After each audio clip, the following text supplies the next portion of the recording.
My name is Anna Jeter, and I'm from Minneapolis, Minnesota, and I have been a patient of pulmonary hypertension for many years. Me and my parents have really gotten rooted into the community through the PH conferences, but also just through social media and the connections that are made, on Facebook and seeing people's stories pop up and being able to be connected that way. So I was diagnosed 2 weeks before my 4th birthday in 1999, which feels like so far away and ridiculous now. So it's been 18 years. Since then, now we're preparing a little bit more for transplant. We actually started being seen by the Mayo Transplant Clinic my freshman year of college and sort of withheld just so I could keep pursuing education as long as I was stable. Now we're sort of at more of a crossroads, making some different decisions and moving forward. Nobody can definitively say we have to do this now. And so that ended up being a bit of a back and forth game of this is really probably the right time. And I think a lot of that is the fear that you'll pass the transplant window,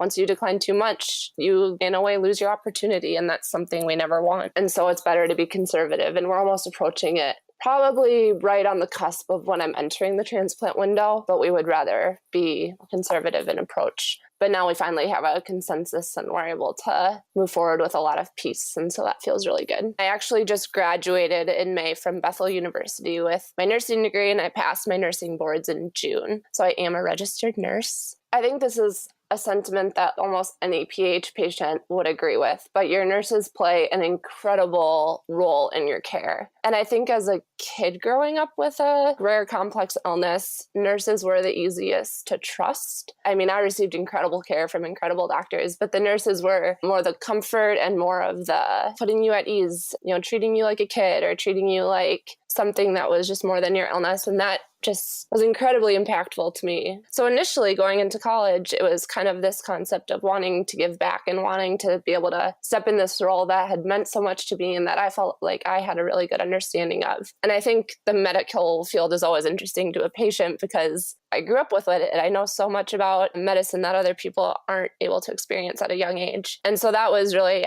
the driving force behind nursing for me. So I had actually an incredible job lined up in a NICU. And I think the NICU is an area that's particularly interesting for me. It's a little further for home, not quite pediatrics, but it's still that incredibly vulnerable population. It's still working with families and parents, which is something that's really close to my heart after seeing my parents manage this. And so I do have a huge heart for the NICU. And as we come up on transplant, we're honestly not sure how nursing will be available to me after transplant. And so that's something that's always being considered, and we'll have to kind of navigate what roles make sense to me in the medical field after transplant once I become more vulnerable, with immunosuppression. That'll be the balancing act. Because the first year for sure, I just don't think it would ever be recommended for me to be in a hospital setting even. I mean, there's just germs everywhere. But it is pretty unknown, long-term, where I'll be able to fit in, because NICU is honestly one of the best populations I could find because typically a newly born baby isn't infectious. It'd be more working with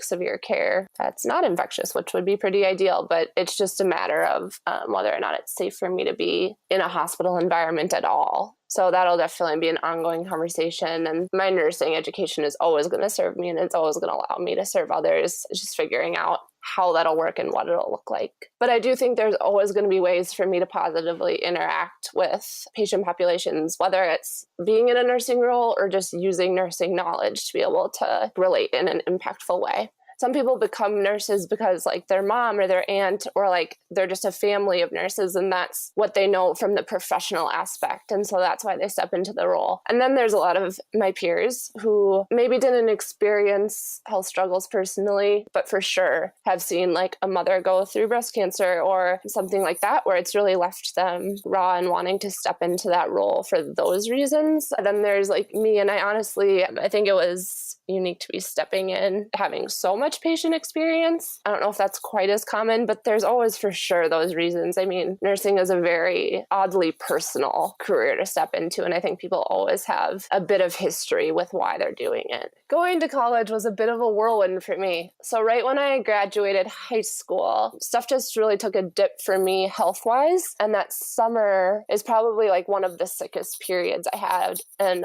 that's why we ended up in the transplant clinic at Mayo.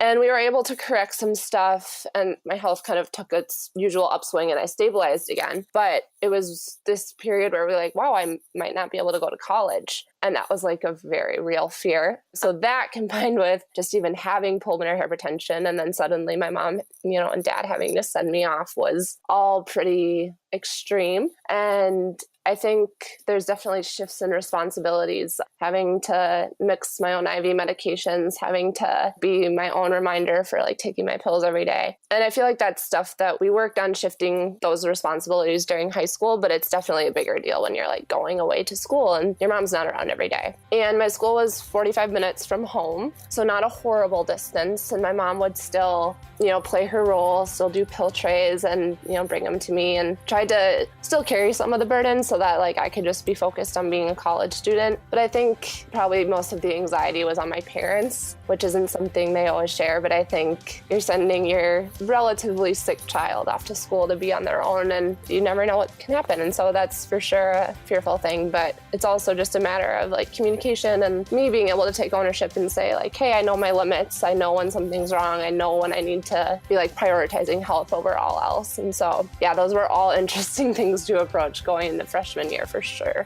I mean, now I'm 22 and guaranteed to this day it's still the same way, I think that's the nature of being diagnosed as a young kid. My name is Anna Jeter and I'm aware that I'm rare.